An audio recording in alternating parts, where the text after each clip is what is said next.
Selamat pagi Bu Desi. Selamat pagi Bapak. Gimana kabarnya? Alhamdulillah sehat sekali Bapak. Bagaimana Bapak? Saya juga dalam kondisi sehat ya. Ada sedikit serasa ya. Iya.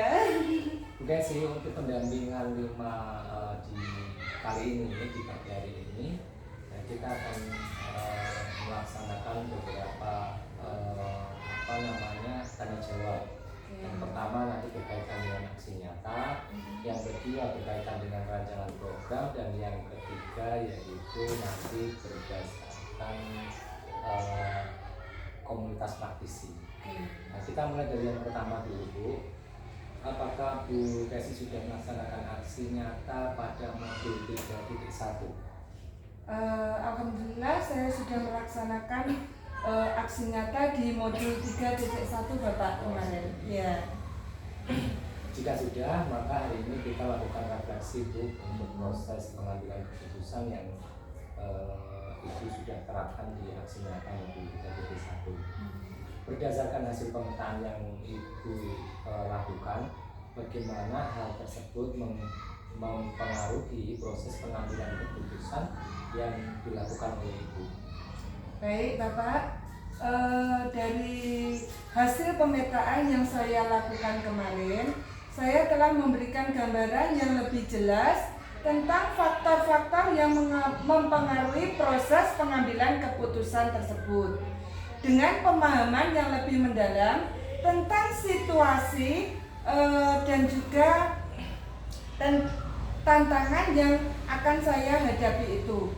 Saya menjadi lebih sadar akan berbagai variabel yang perlu dipertimbangkan dalam pengambilan keputusan tersebut. Pemetaan ini membantu saya untuk lebih cermat menganalisis suatu masalah, mengidentifikasi opsi yang tersedia dan memahami konsekuensi dari setiap keputusan yang diambil. Selain itu, pemetaan ini juga memungkinkan saya untuk mengakui peran penting nilai-nilai kebijaksanaan dan pengalaman sebelumnya dalam pengambilan keputusan. Dengan pemahaman ini, saya dapat membuat sebuah keputusan yang lebih tepat dan sesuai dengan tujuan yang ingin saya capai. Itu Bapak. Ya. Tadi ada kebijaksanaan dan pengalaman yang sebelumnya pernah dilakukan. Itu sebagai referensinya ya Bu ya. Iya. Terus selanjutnya apa hal yang Ibu masih perlu dikembangkan atau perlu dievaluasi ketika dalam proses pengambilan keputusan yang Ibu lakukan itu? Baik, yang perlu saya kembangkan dari aset yang sudah berjalan yaitu pada pemberdayaan aset sosial, di mana dengan meningkatkan kerjasama dengan lembaga luar sekolah yang dapat menunjang pembelajaran, seperti menjadikan guru tamu atau praktisi, sehingga dapat meningkatkan soft skill maupun hard skill pada murid kita nanti. Mungkin bisa dijelaskan Bu untuk pelaksanaannya ketika Ibu menggunakan memberdayakan aset sosial kan, Ibu mendatangkan guru tamu, Ibu mendatangkan praktisi, sehingga dapat meningkatkan soft skill itu. Bisa dijelaskan secara singkat. Baik, kemarin kita sudah pernah mendatangkan tamu ya Pak ya dari masyarakat yang ada di sekitar kita ini. Kebetulan di lingkungan sekolah ini ada beberapa rumah yang melakukan pembuatan tas rajut Pak. Ya, di situ ada. Pas di depan sekolah kita itu juga wali murid dari siswa kelas 1 di sini. Terus ada juga home industry di mana beliau itu bergerak dalam bidang makanan Pak. Jadi pengolahan makanan berupa sale pisang.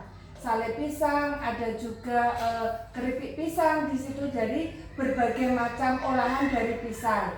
Di situ mereka saya datangkan ke sekolah untuk memberikan pembelajaran kepada peserta didik cara keterampilan. Kalau rajut itu kan keterampilan ya Pak ya. Terus untuk yang pengolahan sale pisang itu anak-anak juga diajak mulai dari proses awal sampai akhir, bahkan pengemasan dan juga pemasarannya itu sampai di mana anak-anak juga diberitahu. Dan kebetulan juga untuk rajut itu beliaunya bekerja sama dengan MCL Pak. Karena apa? Di sekitar sekolah, di sekitar desa kita ini kebetulan dekat wilayah dengan ring 1 perminyakan. Jadi untuk masalah kerjasama itu mereka kebanyakan bekerja sama dengan pihak MCL, itu Bapak. Berarti ke itu diundang ke sekolah, kemudian di sekolah itu memperagakan itu, mulai dari merajut. Yeah. Nah untuk makanannya itu apakah dia diundang ke sekolah juga sama? Kemudian nanti memasak begitu, kemudian dikemasi dan semacamnya itu. Betul, karena apa? Anak-anak kalau untuk makanan kan, kalau anak-anak bisa membawa pisang sendiri dari rumah ya Pak ya, untuk bahannya. Terus mereka itu nanti untuk pengolahannya diajari mulai tahapan awal sampai dengan akhir. Terus pengemasannya yang menarik itu bagaimana? Kebetulan anak-anak sekarang kan sudah masuk ke dalam ID belajar ya Pak ya, sudah bisa menggunakan Canva. Dan di situ anak-anak juga membuat nama produknya itu sendiri. Iya, label untuk produknya itu sendiri. Kalau di situ namanya produknya apa ya? Saya kok lupa namanya, untuk kemasan yang di home industri itu. Tapi untuk anak-anak itu membuat label sendiri untuk mengemas sale pisang tersebut. Jadi ya anak-anak kemarin juga cukup antusias, iya, juga senang sekali dalam mengikutinya. Bagus sekali itu kegiatannya kalau saya cermati ya, itu sangat bagus dan mungkin bisa dilanjutkan ke jenjang berikutnya atau tahun-tahun berikutnya. Nah selanjutnya apa hal yang menurut Bu Desi itu dapat mendukung keberhasilan dari keputusan yang diambil yang pernah Ibu lakukan itu? Baik, hal yang mendukung keberhasilan dari keputusan yang saya ambil itu mencakup beberapa dalam pemahaman kita terhadap masalah yang kita hadapi. Keterlibatan dari pihak-pihak terkait itu, terus kreativitas dalam mencari solusi, dan juga adanya komitmen dan konsistensi dari dalam diri dan menjalankan tahapan pengambilan keputusan yang berdampak pada murid dan berbasis pada kekuatan aset. Ya, komitmen dan apa tadi Bu? Konsistensi. Sangat diperlukan Bu untuk agar kegiatan itu tetap terus berjalan. Kemudian adakah pengalaman yang terjadi baik di dalam waktu dekat ini ataupun sebelum mengikuti pendidikan guru penggerak yang mencerminkan dilema etika yang pernah dialami Bu Desi, baik itu terkait murid ataupun rekan sejawat? Baik Pak, permasalahan yang saya alami kalau saya itu sebelum mengikuti guru penggerak itu, saya itu seorang guru yang mendapatkan tugas tambahan sebagai bendahara di sekolah. Maka di situ kadang akan terjadi sebuah dilema etika ya Pak ya, di mana sebagai seorang guru saya harus menjalankan tugas pokok saya yaitu mengajar di kelas. Tetapi tuntutan sebagai bendahara sekolah banyak sekali kadang kita meninggalkan tugas ya Pak ya, karena banyak laporan-laporan yang akan kita selesaikan ya. Nanti ada kesalahan inilah, kesalahan itulah, dan kita harus memenuhi target dari pelaporan tersebut. Karena untuk menyelesaikan administrasi sekolah memakan banyak waktu, sehingga kadang saya itu sering meninggalkan kelas pada peserta didik saya. Meskipun kadang saya sudah menitipkan kelas saya kepada guru yang lainnya pada saat jam pelajaran itu, tetapi guru yang mengisi jam mengajar ketika ditinggalkan, akan tetapi pembelajaran tidak bisa berjalan dengan maksimal ya Pak ya, tidak seperti kalau guru yang menunggui secara langsung. Karena apa? Guru yang kita titipi itu juga punya tugas, iya, punya tanggung jawab sendiri ya Pak ya. Dari sini kita mengalami dilema etika antara menjalankan tugas sebagai guru dengan memenuhi tugas sebagai seorang bendahara sekolah. Sehingga kita harus pandai-pandai untuk mengatur waktu agar peserta didik itu tidak sering kita tinggalkan dan haknya mereka di dalam sekolah juga bisa terpenuhi. Dan sama Bu ya, jadi ada tanggung jawab sebagai guru, kemudian diberi tugas tambahan sebagai seorang bendahara, sehingga dilematikanya kepada siswa itu meninggalkan ya ketika ada tugas berkaitan dengan bendahara, sehingga tugas kelasnya itu ditinggalkan.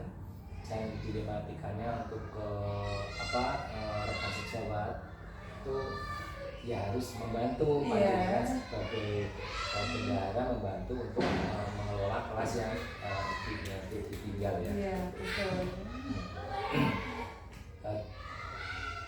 Selanjutnya Bu, untuk Ibu apakah proses pengambilan keputusan yang dilakukan itu sudah sesuai dengan prinsip dan langkah-langkah yang dipelajari di modul 3.1?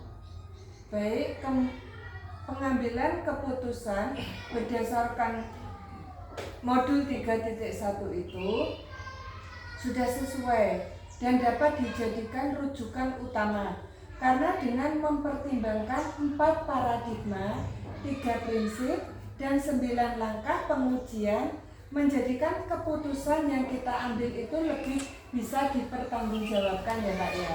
Dengan kita mengikuti guru penggerak itu jadi kita tahu bagaimana langkah-langkah dalam pengambilan suatu keputusan tersebut.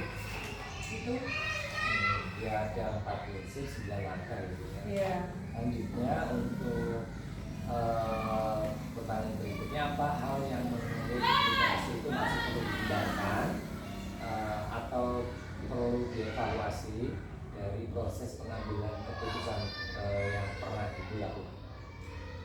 Tentunya setelah pengambilan keputusan diperlukannya observasi untuk mengukur keaktifan dari keputusan yang telah diambil, sehingga bisa dijadikan refleksi dan evaluasi dalam keputusan berikutnya agar keputusan yang diambil itu dapat membahagiakan dan juga dapat bermanfaat bagi semua orang. Itu dari saya. Itu tadi sedikit berkaitan dengan refleksi aksi nyata yang sudah dilakukan di minggu-minggu kemarin ya Bu ya. Dan selanjutnya kita akan berlanjut ke rancangan program yang berdampak pada murid. Tentunya Bu Desi juga membuat rancangan program yang berdampak pada murid ya. Apakah rancangan program yang sudah Ibu buat yang berdampak pada murid itu? Baik Pak, saya sudah membuat rancangan program yang berdampak kepada murid. Untuk rancangan program itu sendiri saya membuat rancangan Panji Sera Pak ya. Panji Sera itu pagi mengaji, senam ceria. Jadi di situ merupakan kegiatan rutin di sekolah kami yang kami lakukan setiap hari Selasa sampai dengan hari Sabtu, dan itu kita lakukan sebelum jam pembelajaran dimulai Pak ya, sebelum 30 menit sebelum jam pelajaran dimulai, dengan melakukan yang pertama melakukan kegiatan senam pagi bersama-sama. Senam paginya itu kita juga bervariasi, bukan hanya senamnya itu senam SKJ saja, tetapi itu ada senam narkoba, ada senam gasing Pak. Kalau sekarang ini kan marak-maraknya di Bojonegoro program gasing itu ya, kita juga adakan senam gasing. Terus ada juga senam aerobik, kadang itu untuk anak-anak biar anak-anak lebih energi gitu. Jadi bervariasi untuk kegiatan senamnya itu sendiri. Jadi setelah senam bersama di lapangan, anak-anak itu melakukan bacaan surat-surat pendek juga tetap di lapangan itu bersama-sama, dan juga hafalan Asmaul Husna dengan memutarkan musik di situ. Ada beberapa anak yang memimpin yang sudah hafal, jadi ada gerakannya juga, nanti anak-anak juga mengucapkannya dari Asmaul Husna tersebut. Jadi selain anak-anak mengaji, mereka juga mengikuti senam itu. Jadi saya merancang untuk program di sekolah kami ini, dan sudah berjalan Pak, itu sudah berjalan selama beberapa bulan, mulai tahun ajaran baru kemarin. Selama saya juga mengikuti guru penggerak, itu alhamdulillah berjalan secara konsisten ya, tidak pernah putus, kecuali ada sesuatu yang yang ada sesuatu masalah di sekolah, misalnya ya ada kegiatan yang tambahan, kegiatan memperingati hari-hari besar, itu kita tidak mengadakan senam, tetapi kita fokuskan untuk kegiatan di hari-hari besar tersebut. Itu dari sekolah kami. Untuk dampak ya, ketika Undingan tadi membuat perancangan programnya dengan judul apa Bu? Panji Sera. Panji Sera berarti kan olahraga yang berkaitan dengan dampak program yang berdampak pada muridnya itu seperti apa? Senam-senam seperti itu. Baik, untuk dampaknya kepada murid tentunya dengan adanya olahraga ringan itu meningkatkan kesehatan pada peserta didik ya Pak ya. Kenapa? Biarpun cuma 5 menit, 10 menit kita itu olahraga secara ringan, tapi itu dapat meningkatkan kesehatan peserta didik, dan juga anak-anak itu lebih siap nanti dalam bekal dia untuk mengikuti pembelajaran ya, lebih fresh anak-anak itu. Jadi kita kegiatan olahraganya di pagi hari itu enggak kegiatan yang terlalu berat ya, kita ringan-ringan saja. Terus untuk keagamaannya itu sendiri otomatis itu meningkatkan sesuai dengan profil pelajar Pancasila kita ya Pak ya, beriman dan bertakwa kepada Tuhan Yang Maha Esa. Anak-anak juga di situ lebih hafal tentang bacaan-bacaan surat pendek. Terus anak-anak itu juga lebih paham arti dari Asmaul Husna dengan gerakan-gerakan tadi Pak. Jadi kan tadi bukan hanya anak itu mengucapkan saja, tetapi dengan gerakan-gerakan dan juga ada iringan musiknya itu. Ya betul, jadi dampaknya adalah kesehatan, menjadi lebih semangat, motivasi tumbuh dan lain sebagainya. Lanjutnya yaitu dukungan apa yang Ibu perlukan untuk menerapkan program yang sudah dibuat itu. Baik, dukungan yang saya perlukan untuk meningkatkan suatu program tersebut, yaitu yang pertama dukungan dari sumber daya manusianya ya Pak ya, seperti guru, kepala sekolah. Hal ini dalam pelaksanaan program, dalam penyediaan fasilitas kita dapat berkolaborasi dalam pelaksanaan program tersebut. Kenapa? Karena kalau salah satu guru itu tidak mau mengikuti program tersebut, itu nanti otomatis akan menjadikan program tersebut tidak bisa berjalan secara konsisten. Nah, di situ kita juga membentuk suatu piket Pak di situ. Ya, kalau memang piket itu harus datang lebih awal untuk menyiapkan peserta didik dan juga untuk menyiapkan sarana dan prasarananya. Kenapa? Karena anak-anak itu kalau tidak ditunggui oleh 1-2 guru, mereka tidak akan seenaknya sendiri Pak ya. Senam itu juga kalau tidak ditunggui sama Bapak Ibu guru, meskipun itu sudah dilaksanakan setiap hari, tapi mereka itu gerakannya ya juga seenaknya sendiri itu. Jadi tentunya kita dalam menjalankan program ini kita harus saling berkolaborasi dengan guru, rekan sejawat, bahkan kita juga minta bantuan dengan pihak-pihak terkait seperti wali murid, paguyuban, dan komite. Jadi wali murid itu nanti bisa kita ajak kolaborasi, bisa mengkondisikan anaknya. Jadi untuk berangkatnya bisa lebih awal. Bu, di sekolah sini kok berangkatnya lebih pagi? Ya karena kita juga melaksanakan program tersebut. Ya, di luar jam pelajaran kita harus melaksanakan program untuk pembiasaan anak tersebut melakukan senam dan juga untuk bacaan Asmaul Husna tersebut.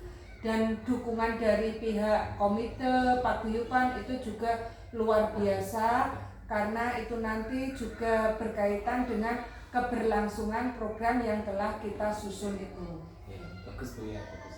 Tetapi yang namanya program itu kan ketika dilaksanakan kan tidak selamanya mulus ya. Betul. Tidak selamanya mulus. Apa yang menjadi tantangan Bu Desi itu untuk menerapkan program yang sudah dibuat tadi? Baik, yang menjadi tantangan buat saya yaitu tadi memastikan siswa itu benar-benar aktif ya, benar-benar aktif terlibat dalam program tersebut. Dan juga guru harus selalu mengawasi agar peserta didik itu dapat menjalankan program tersebut. Dan tantangannya juga kalau ada beberapa guru pada saat piket tersebut beliau tidak bisa hadir, mungkin ada kepentingan yang lain, itu ya kita harus siap-siap untuk mengkondisikan untuk guru lain untuk menggantikan guru tersebut menunggui peserta didik dalam melaksanakan program tersebut. Itu Pak. Tantangannya banyak sekali ya. Iya. Cuman bagaimana untuk menghadapi tantangan tersebut? Dalam merencanakan kegiatan tersebut dalam menghadapinya yaitu sebaik mungkin saya akan menerapkan kepada peserta didik dengan tetap membimbing dan juga memberi arahan serta berkolaborasi dengan teman sejawat. Kita juga berkomunikasi secara baik-baik dengan teman sejawat agar program tersebut bisa tetap kita bisa konsisten kita laksanakan dan dampaknya juga baik untuk peserta didik tersebut. Ya bagus Bu, untuk rencana program yang sudah dibuat ini. Selanjutnya Bu, untuk komunitas praktisi di sekolah Ibu itu kan apakah Ibu sudah merintis komunitas praktisi di lingkungan sekolah Ibu atau mungkin bahkan di luar sekolah ya, jika ada, dan bagaimana peran komunitas itu terhadap proses belajar dari edukasi?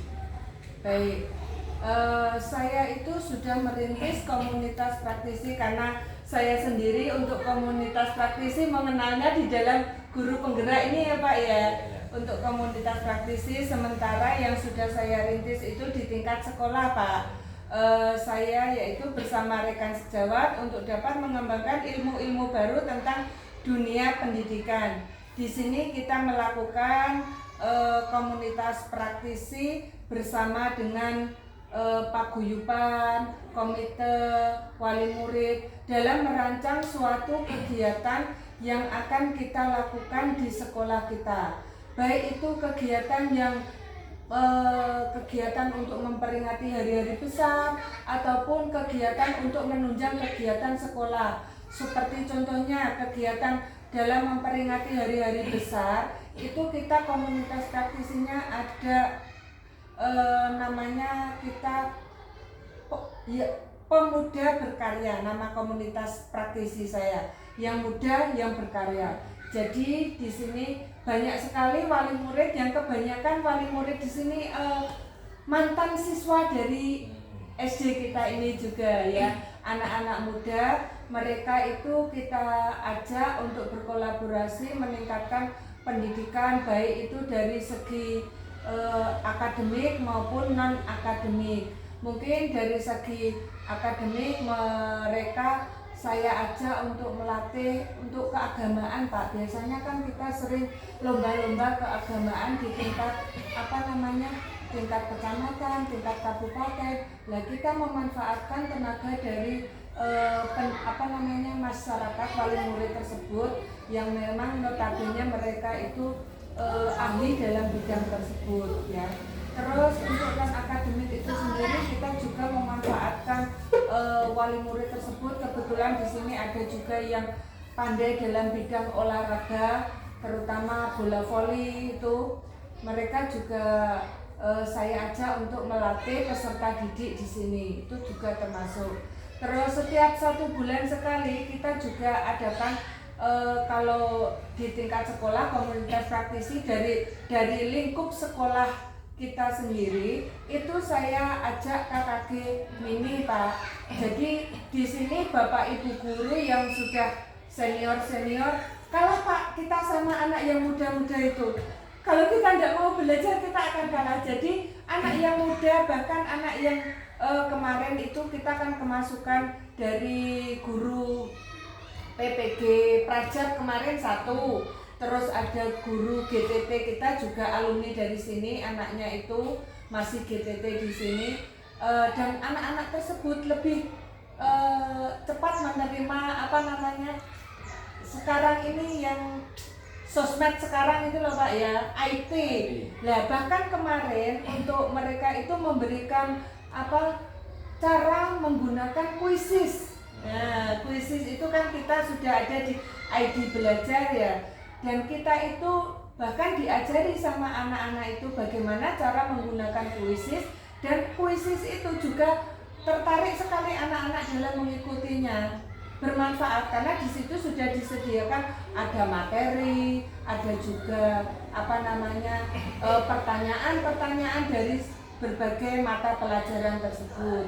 Itu untuk yang di lingkungan sekolah, dan saya juga kemarin melakukan komunitas praktisi dengan teman sejawat saya. Apa yang saya dapatkan dalam guru penggerak itu saya sampaikan kepada mereka, bagaimana kita cara semuanya Pak, mulai dari awal sampai akhir. Mulai kemarin kita juga menyusun visi dan misi, terus kita cara menangani peserta didik dengan segitiga restitusi, itu juga kemarin kebetulan guru-guru mengikutinya dengan antusias. Jadi di situ bukan hanya kepala sekolah saja dalam KKG tersebut yang memberikan materi. Jadi kalau kepala sekolah memang sering ya memberikan materi karena beliau kan ada pertemuan rutin setiap hampir setiap bulan lah itu. Jadi disampaikan kepada guru-gurunya, dan nanti kita juga bergantian dalam pengisian materi di komunitas praktisi itu. Dan juga paguyuban komite itu tadi juga berperan aktif dalam kegiatan yang ada di sekolah kita. Itu yang di dalam ya komunitas praktisi ada beberapa mungkin mengikuti komunitas praktisi antar sekolah atau mungkin yang lingkupnya agak luas. Komunitas praktisi yang di luar lingkungan sekolah ini ya ada, kita juga di KKG ada Pak, itu KKG gugus. Iya, KKG gugus. Bahkan juga kemarin itu baru saja kita melakukan seleksi literasi numerasi di tingkat kecamatan itu sendiri. Biasanya dilakukan berapa bulan atau berapa minggu atau waktunya kita berapa minggu yang KKG itu? Tingkat gugus ya. Kalau KKG itu dilaksanakan pertemuannya setiap 1 bulan sekali. Di situ kita bukan hanya jargon saja Pak, kita juga pembelajarannya. Jadi kekurangan apa kira-kira ya, kebutuhan apa yang bisa dicukupi untuk sekolah atau kelas tersebut. Jadi nanti kita akan dikelompokkan ke dalam beberapa kelas, karena kan tidak sama ya, kita akan menyusun sebuah modul ajar atau kita itu merancang strategi pembelajaran agar pembelajaran itu bisa berpihak kepada peserta didik, dan juga pembelajaran yang kebanyakan masih belum paham pembelajaran berdiferensiasi, itu nanti kita juga bisa sharing dalam KKG kecamatan tersebut di tingkat gugus itu. Lumayan ya, banyak tuh untuk komunitas praktisi. Yeah. Selanjutnya perubahan apa saja yang menyenangkan yang Bu Desi alami dari rekan di komunitas praktisi yang sudah diikuti tadi? Baik Pak, untuk perubahan yang saya alami ya, saya itu merasa senang Pak dengan adanya program ini. Kenapa? Dengan adanya komunitas praktisi ini, sekolah kami kegiatan programnya itu bisa berjalan dengan lancar Pak ya. Kenapa? Dapat bantuan dari wali murid, dari paguyuban, komite itu tadi ya, dapat terlaksana dengan baik dan juga berdampak positif bagi peserta didik kita. Karena adanya kolaborasi antara guru dan wali murid itu.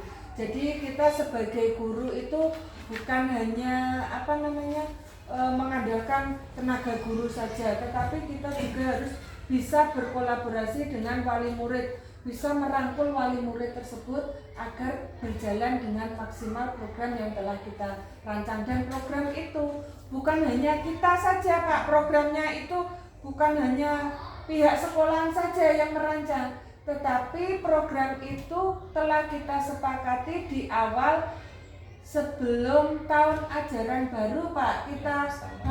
Kita sepakati bersama wali murid ya, bersama wali murid pada saat penerimaan rapot di akhir pembelajaran itu, di akhir tahun ajaran baru, kira-kira program apa yang kita rancang ini, terus nanti ada masukan dari wali murid apa saja. Lah itu nanti kita kita perkecil dalam paguyuban. Nah, setelah paguyuban kira-kira program yang kemarin yang diusulkan dari Bapak Ibu wali murid ada banyak ini. Nah itu nanti kita rancang dengan paguyuban, kira-kira kita jalankan apa tidak. Kalau kita jalankan ya konsekuensinya kalau program ada juga Pak di sini kita kerjasama dengan lembaga dari kampung apa ya Pak ya, itu yang bahasa Inggris, ya kampung Inggris. Ada juga kita bekerja sama dengan ahli yang melukis, itu kita kerjasama. Lah semua itu kita juga butuh biaya ya Pak tentunya. Lah bagaimana? Apakah wali murid itu bersedia kita bersama-sama untuk menjalankan program tersebut? Itu dalam komunitas kecil, yaitu di suatu paguyuban. Kalau paguyuban sudah menyetujui, nanti paguyuban itu sendiri yang menyampaikannya ke setiap kelas itu programnya, itu Pak. Jadi Bu tadi kan sudah membuat komunitas praktisi di dalam sekolah. Yeah. Nah rencana yang akan dilakukan komunitas praktisi yang sudah dibuat setelah program BPP ini selesai nanti seperti apa Bu? Ya kita tinggal sebentar ya saya, nggak terasa 6 bulan hampir selesai. Tentunya perubahan paradigma mengajar pada anak akan berubah Pak kita ya, karena kita sudah dibekali dengan ilmu-ilmu yang baru. Kemudian juga menciptakan karya yang dapat menunjang belajar bagi peserta didik. Dan juga kita akan meningkatkan komunitas praktisi yang ada di sekolah agar tetap bisa berjalan dengan baik ya, untuk mendukung kegiatan yang ada di sekolah itu tersebut. Intinya meskipun ini sudah selesai, PKP-nya tetap berjalan terus. Harus itu Pak, ilmu dikembangkan. Ya, betul. Karena yang namanya komunitas itu sangat membantu buat perkembangan sekolah kedepannya akan lebih maju. Yeah. Nah lanjutnya Bu, apa dukungan yang Ibu Gazi perlukan untuk komunitas visi itu agar bisa terus konsisten berjalan bersama? Baik, dukungan yang kami perlukan untuk mendukung komunitas praktisi agar tetap konsisten dan berjalan bersama, tentunya kita harus ada dukungan dari pihak sekolah, dari kepala sekolah, guru, dan juga dari pihak luar, itu ada wali murid, paguyuban, komite. Itu dukungan yang harus kita lakukan, karena kita itu saling berkolaborasi dan bekerja sama untuk mewujudkan program yang telah kita rancang. Dan yang tak kalah pentingnya juga itu yaitu dari segi finansial, tetapi juga cenderung ke sikap dan tanggung jawab Pak. Setiap anggota komunitas praktisi itu dapat menjalankan komitmennya dengan penuh tanggung jawab ya. Mereka kalau mereka sudah kelihatan sudah tidak aktif lagi, kita dorong lagi semangatnya, kita motivasi lagi. Itu yang terpenting untuk kita bisa menjalankan komunitas praktisi itu dengan secara konsisten itu. Iya betul Bu. Ada kalanya seperti apa ya? Kurva itu kan ada naik, Iya. ada turun, ketika turun ya kita dorong, kita motivasi biar terus naik sehingga levelnya itu akan naik terus Iya. sehingga komunitas praktisi akan terus tetap berjalan. Betul. Ya, selanjutnya Bu nanti kita sudah ke tadi refleksi aksi nyata, kemudian perancangan program yang kita akan mulai, kemudian komunitas aktivitas selanjutnya nanti Bu Desi akan melaksanakan kegiatan pasca observasi pembelajaran yang sudah dilaksanakan beberapa hari yang lalu bersama rekan sejawat. Nah ini nanti Ibu akan melaksanakan kegiatan tersebut ya, nanti akan berdiskusi apa saja yang kurang dan lebih yang akan ditanyakan nanti bersama rekan sejawat sebagai yang sudah Ibu pilih ya pada saat melakukan observasi kemarin. Mari Bu. Baik Pak. Ya. Ya, terima kasih Pak atas waktunya. Lanjut untuk pasca observasi. Ke ruang sana. Oke, terima kasih Pak.